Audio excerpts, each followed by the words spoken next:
हमारा दुश्मन हमारी पहचान बदलना चाहता है। हमारा दुश्मन हमारी पहचान बदलना चाहता है। पहचान बदलना कितना खतरनाक है, कितना भयानक होता है, इसका एक उदाहरण देकर आपको समझाना चाहूंगा। टीवी में सीरियल दिखाए जाते हैं, टीवी में सीरियल दिखाए जाते हैं और सीरियलों में देव और दानवों की लड़ाई बताई जाती है, देव और असुरों की लड़ाई बताई जाती है, देव और दैत्यों की लड़ाई बताई जाती है, देव और राक्षसों की लड़ाई बताई जाती है। आप लोग देखते होंगे, आपके पुरखे देखते होंगे, आपके और लोग देखते होंगे, आपके परिवार वाले देखते हैं। तो ये जो देव और दानवों की इस लड़ाई में दानवों को सीरियल में दिखाया जाता है, तो दानवों के सर पर बड़े बड़े सींग दिखाए जाते हैं, आपने देखा होगा। फिर उनके लंबे लंबे दांत दिखाई जाते हैं, ये भी आपने देखा होगा। तो जब देव और दानवों की लड़ाई होती है, असुर और राक्षसों की लड़ाई होती है, तो क्या होता है आखिरी में सीरियल में? सीरियल में होता है कि देवों ने दानवों को परास्त किया, देवों ने दैत्यों को परास्त किया, राक्षसों को परास्त किया। सीरियल में बताया जाता है। हम लोग सीरियल देखते हैं और हमारे परिवार के लोग सीरियल देखते हैं, हमारी माँ देखती है, हमारा बाप देखता है, परिवार के लोग देखते हैं, बच्चे देखते हैं। देखने के बाद जब देव यानी ब्राह्मण देव जब राक्षसों को परास्त करते हैं, तो परास्त करने के बाद हमारे लोग खुशियों से तालियां बजाते हैं। तो हमारे लोगों को बहुत खुशी होती है कि राक्षसों का पराभव हुआ, दैत्यों का पराभव हुआ, दानवों का पराभव हुआ। ये दैत्य, दानव, असुर और राक्षस कौन है? ऋग्वेद पढ़ो तो आपको पता चलेगा। ऋग्वेद में ब्राह्मणों ने अपनी पहचान बनाई और ऋग्वेद में ब्राह्मणों ने, आर्यों ने सबसे पहले ऋग्वेद में अपने को कहा देव। हम लोग भगवान को देव कहते हैं, ऋग्वेद में भगवान को देव नहीं कहा गया है। ये भी समझने की बात है। ऋग्वेद में भगवान को देव नहीं कहा गया है, ऋग्वेद में आर्यों को देव कहा गया है। अगर ऋग्वेद पढ़ो तो आपको पता चलेगा। ऋग्वेद में आर्यों को देव कहा गया, आर्यों ने अपनी पहचान बनाई देव।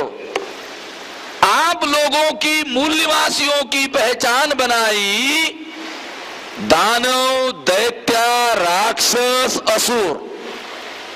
इसका मतलब है आपके पुरखों का एक नाम दानव है, दैत्य है, असुर है, राक्षस है। ये आर्यों ने आपको पहचान दी।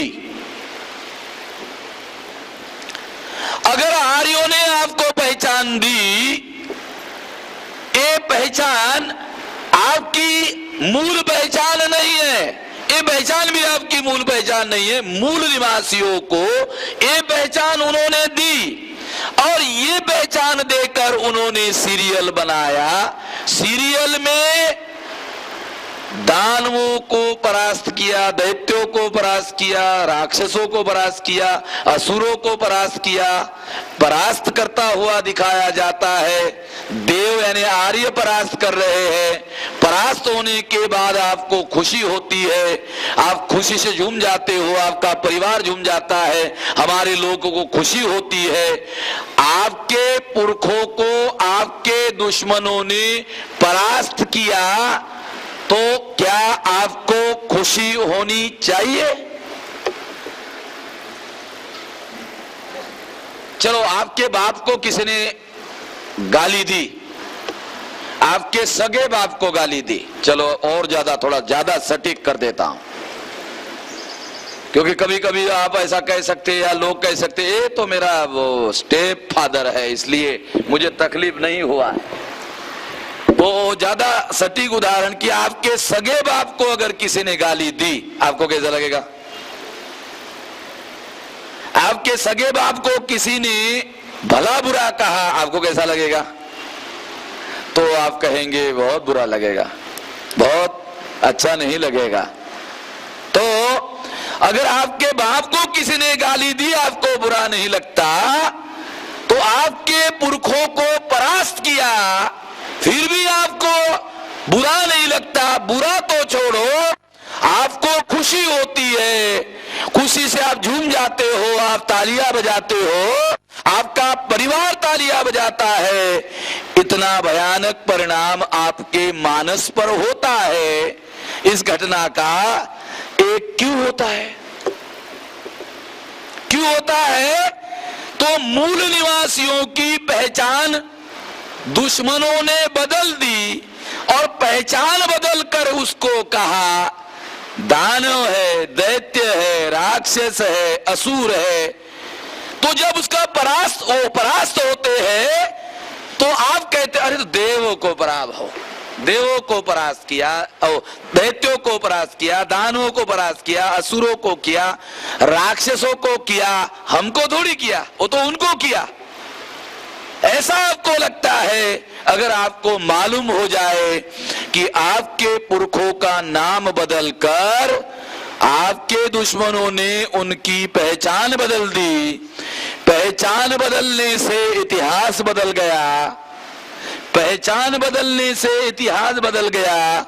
जो इतिहास आपका था उसको आपने आपका नहीं माना क्योंकि आपकी पहचान बदल दी।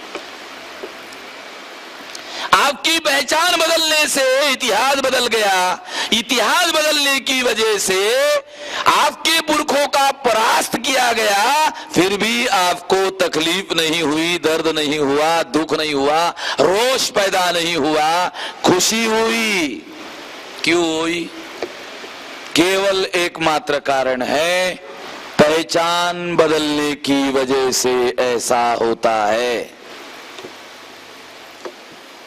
इतना भयानक मामला है। आज के तारीख में अगर हमारा कोई आंदोलन के दृष्टिकोण से सोचना है तो आंदोलन के दृष्टि से नंबर 1 की आइडियोलॉजिकल अगर समस्या आज के तारीख में हमारी है तो वो है पहचान का संकट। सबसे बड़ी समस्या है पहचान का संकट।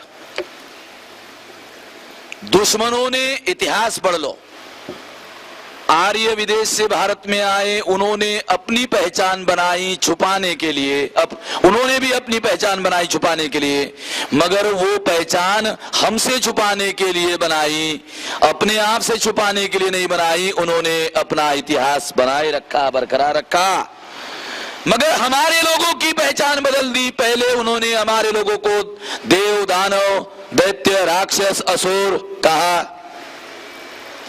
फिर उन्होंने हमारे लोगों को गुलाम बनाने के लिए परास्त करने के बाद में परास्त करना आसान काम है, मगर किसी को गुलाम बनाए रखना, दीर्घ काल तक गुलाम बनाए रखना आसान काम नहीं है। दीर्घ काल तक गुलाम बनाए रखने के लिए उन्होंने व्यवस्था बनाई। इस व्यवस्था का नाम दिया वर्ण व्यवस्था।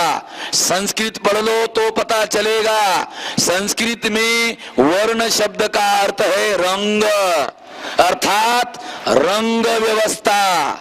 एक ही रंग के लोगों के 3 वर्ण बनाए, इसलिए 3 ही वर्ण के लोगों को अधिकारों का वितरण किया, चाहे कम हो ज्यादा हो, मगर तीनों वर्ण को अधिकार है। ब्राह्मण को सबसे ज्यादा, क्षत्रियों को कम, उससे कम वैश्य को, तीनों को अधिकारों का वितरण किया। एक ही रंग के लोगों की व्यवस्था है त्रैवर्णिक व्यवस्था। वर्ण शब्द का अर्थ है संस्कृत में रंग, ये रंग व्यवस्था है, चूंकि ये विदेशी लोग है और ये गौर वर्णीय लोग है, ये भी एक विदेशी है, एक गौर वर्णीय है, और ये इसी दृष्टि से ये रंग व्यवस्था है, वर्ण व्यवस्था रंग व्यवस्था है। इसको और सटीक रूप से सिद्ध किया जा सकता है कि जैसे ही उन्होंने मूल निवासियों का चौथा वर्ण बनाया शूद्र, मूल निवासियों का वर्ण बनाया चौथा शूद्र, इसके लिए Arctic home in the Vedas में तिलक ने लिखा, जिन्होंने हमारी व्यवस्था को एक्सेप्ट किया उनको हमने एसिमिलेट किया। अंग्रेजी शब्द बाल गंगाधर तिलक ने इस्तेमाल किया, उन लोगों को हमने अपनी व्यवस्था में एसिमिलेट किया। देखो, बाल गंगाधर तिलक कोई साधारण व्यक्ति नहीं है, वो केवल राजनीतिक नेता नहीं है, वो महापंडित आदमी था, केवल राजनीतिक नेता नहीं था, वो बहुत पंडित आदमी था, महापंडित आदमी था।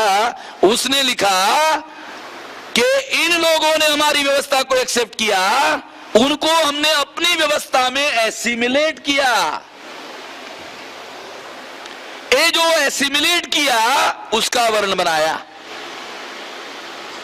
मूल निवासियों को वर्ण बनाया शूद्र। अब आप देखो, शूद्र का रंग अलग है, एक ही वर्ण के एक ही रंग के लोग हैं, शूद्र का रंग अलग है, इसलिए ये रंग व्यवस्था में जिसका रंग अलग है उसको अधिकारों के वितरण में वंचित किया। नहीं तो क्या होता है, क्रम का जो सिद्धांत है, क्रमिक असमानता का सिद्धांत भी ले लो, क्रमिक असमानता का भी सिद्धांत ले लो।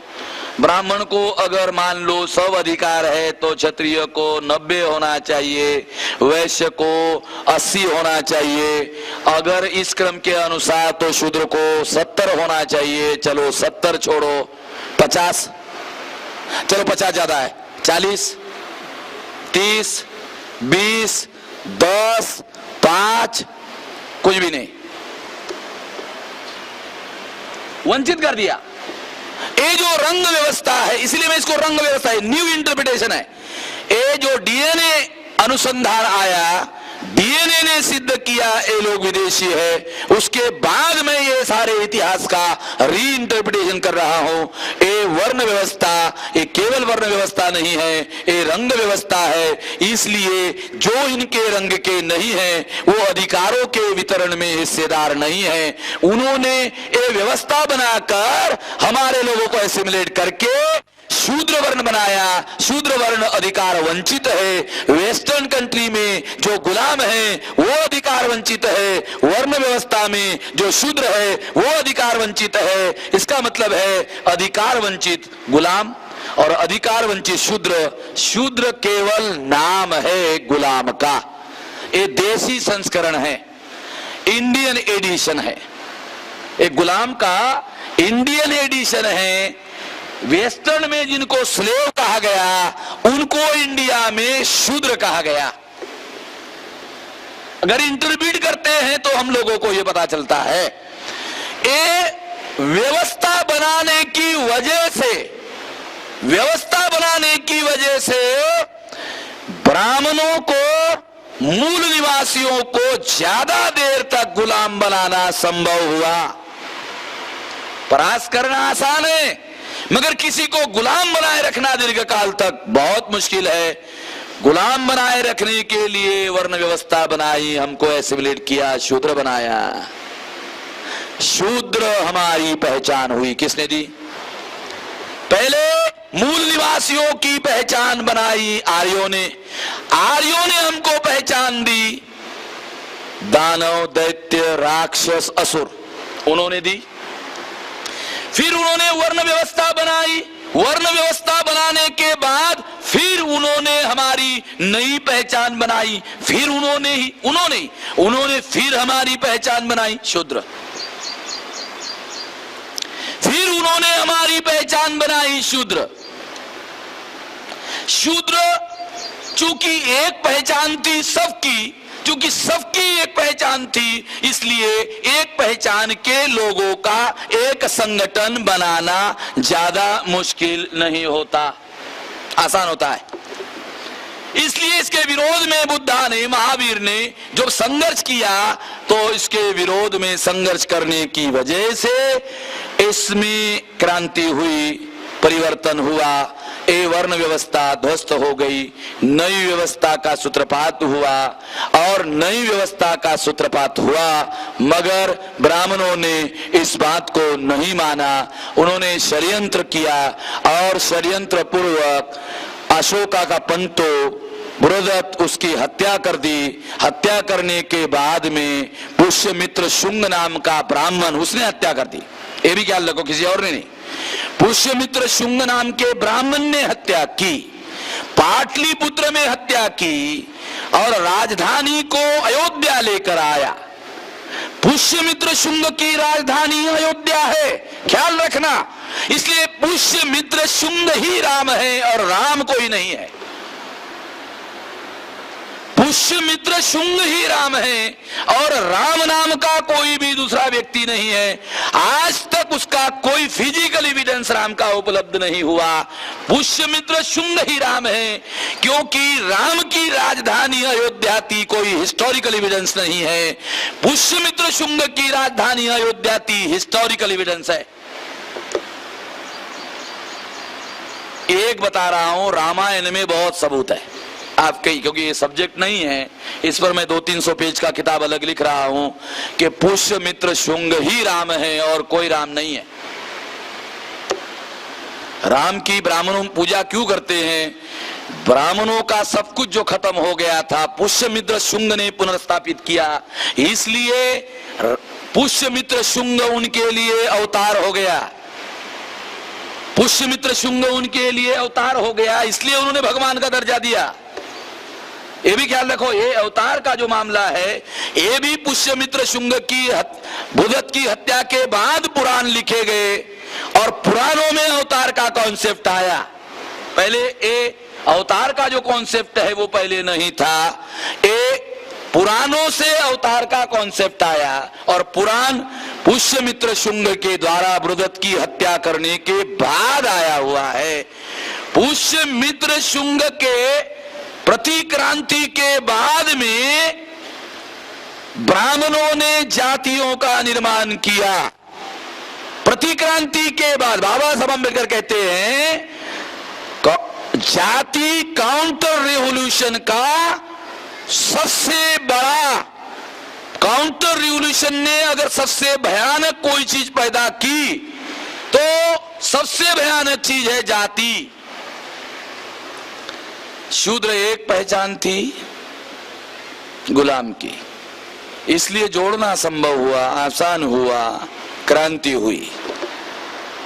प्रतिक्रांति उसके बाद में हुई, ब्राह्मणों ने प्रतिक्रांति की, प्रतिक्रांति के बाद जातियां निर्माण की और फिर जिनको मूल निवासियों को शूद्र कहा गया उनके 6000 टुकड़े किए गए। हर टुकड़े का अलग नाम, हर नाम की अलग पहचान। देखो ये जो सब्जेक्ट है, ये सब्जेक्ट के बारे में मैं आप लोगों को विस्तार से समझा रहा हूं, ये बात हमको समझ में आना चाहिए, ये बहुत फंडामेंटल बात है। अगर आज लड़ाई लड़ना है तो ये मानसिक रूप से तैयार करना होगा, बौद्धिक रूप से तैयार करना होगा। 6000 टुकड़े बनाए, 6000 टुकड़ों के 6000 जातियां, 6000 जातियों के 6000 नाम, 6000 नाम के हर नाम की अलग पहचान। जैसे फॉर एग्जाम्पल ए जेमिनी नाम हो गया, वामन नाम हो गया, सीताराम नाम हो गया, राजाराम नाम हो गया,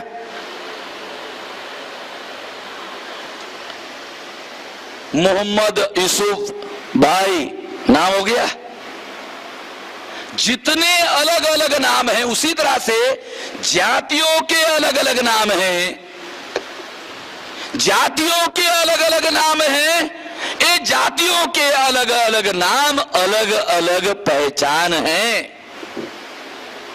ये अलग अलग पहचान फिर उन्होंने दी, फिर हमने नहीं दी, फिर उन्होंने हमारे लोगों को पहचान दी, उन्होंने वर्ण की पहचान हमारे लोगों को दी, फिर उन्होंने जाति की पहचान हमारे लोगों को दी। जाति में क्रमिक समानता में ऊंच और नीच की पहचान उन्होंने बनाई, फिर अनटचेबिलिटी, अछूत अनटचेबिलिटी की इंडिपेंडेंट पहचान फिर उन्होंने बनाई। फिर गांधी जी, महात्मा जी आए। ये बात अलग है कि महात्मा जी के शरीर में आत्मा निवास नहीं करती थी, मगर लोग उनको महात्मा जी कहते हैं। तो महात्मा जी आए, महात्मा जी ने आदिवासी को फिर नाम दिया गिरिजन। गिरी मतलब, गिरी शब्द का अर्थ जंगल, जंगल में रहने वाले गिरिजन। अछूतों को नाम दिया हरिजन, फिर उन्होंने ही नाम दिया। मैं ये जो नाम देने वाला जो मामला है, ये नाम देने वाला मामला केवल नाम देने वाला मामला नहीं है, इसका संबंध पहचान के साथ में है, पहचान का संबंध इतिहास के साथ में है, इतिहास का संबंध विरासत के साथ में है, विरासत का संबंध पूंजी के साथ में है, मनोबल के साथ में है, इंफिनिटी के साथ में है, सुपीरियरिटी के साथ में है। अगर अगर आप मान लेते हो आप राक्षस है, दास है, दैत्य है, दानव है, तो आपका इतिहास बदल जाता है। अगर आप मान लेते हो आप मूल्यवासी है, अगर आप मान लेते हो मूल्यवासी है, आपका इतिहास बदल जाता है, आपकी विरासत बदल जाती है, और अकॉर्डिंगली आप सोचते हो, अकॉर्डिंगली आप विचार करते हो, अकॉर्डिंगली आपका मनोबल बनता है, अकॉर्डिंगली आपके मन में इंफिनिटी रहेगी। अगर दैत्य मानते हो इंफिनिटी रहेगी, मूल्यवासी मानते हो सुपीरियरिटी रहेगी। अगर किसी ब्राह्मण को कहो तुम विदेशी हो, उसका चेहरा ऐसा होता है, ए समझ रहे, फूल खिला हुआ फूल है। ब्राह्मण को कहो विदेशी हो, ऐसा ऐसा ऐसा ऐसा ऐसा। नागपुर और भंडारा की भाषा में अगर बोला जाए चिमुन जाते इरून जाते। कोई है क्या उधर नागपुर भंडारा का कोई है? उधर का शब्द है, देसी शब्द है, वराड़ी में उधर। यानी ऐसा उसका जो मॉरल है वो डाउन हो जाता है। एक यानी उन्होंने आपकी पहचान बदल दी। अगर आप उनको को अविदेशी हो, इमीडिएट उसकी पहचान बदल जाती है। अगर जैसे ही आप उसको कहो विदेशी हो, उसकी पहचान बदल जाती है, और जैसे ही उसकी पहचान बदल जाती है सारा मामला हमारे सामने खुल जाता है। पहचान का संबंध इतिहास के साथ होता है, इतिहास का संबंध विरासत के साथ होता है। जब आप अपने को मान लेते हो दानव, दैत्य, राक्षस, तो आप अपने आप को बुद्धा के साथ रिलेटेड नहीं कर सकते, अशोका के साथ रिलेटेड नहीं कर सकते, और बुद्धा का जो महान इतिहास है वो महान इतिहास आपका इतिहास नहीं हो सकता। अशोका के साथ आप रिलेटेड नहीं कर सकते हो तो अशोका का इतिहास आपका अपना इतिहास नहीं हो सकता। महान लोगों का इतिहास जब आपका इतिहास नहीं होता तो आपका मनोबल गिर जाता है। वो लोग जानते हैं, आप नहीं जानते, इसलिए बता रहा हूं। ये इतना महत्वपूर्ण मामला है। महाराष्ट्र के लोग जहां ज्यादातर लोग है जानते हैं, इसलिए बताता हूं। महारों के अलावा दूसरे लोग मूल्यवासी के मानते हैं, अरे ये बुद्ध ए महारों का है। गलत है, वो बहुत नुकसान में है भाई। ये अभी समझ में, ये जेमिनी को समझ में आ रहा है, इसलिए जेमिनी कह रहा है नहीं कुनबी था। जेमिनी को समझ में आ रहा था कि इतना बड़ा साला हमारा विरासत, तो विरासत को वो शामिल करना चाहता है। अरे नहीं, वो कुनबी था भाई। कुनबी क्या कहता है? जेमिनी को छोड़कर कुनबी है ना, मार, वो बुद्ध मारता है। जेमिनी कहते नहीं कुनबी था। ऐसा क्यों कहता है? उसकी सारी विरासत हमारी विरासत है, इतनी महान विरासत। वो सारी की सारी विरासत सारी हमारी विरासत है। विरासत पूंजी होती है। किसी भी वर्तमान में आगे बढ़ने वाला जो समाज है उसको पूंजी की जरूरत होती है, बौद्धिक पूंजी की जरूरत होती है। ये बौद्धिक पूंजी विरासत से उपलब्ध होती है। जब आपकी पहचान बदल जाती है, आपका इतिहास बदल जाता है। इतिहास से जो विरासत जुड़ा हुआ है, वो विरासत से अपने आप को आप आइडेंटिफाई नहीं कर पाते हो, आपका सारा मामला रफा दफा हो जाता है, खत्म हो जाता है।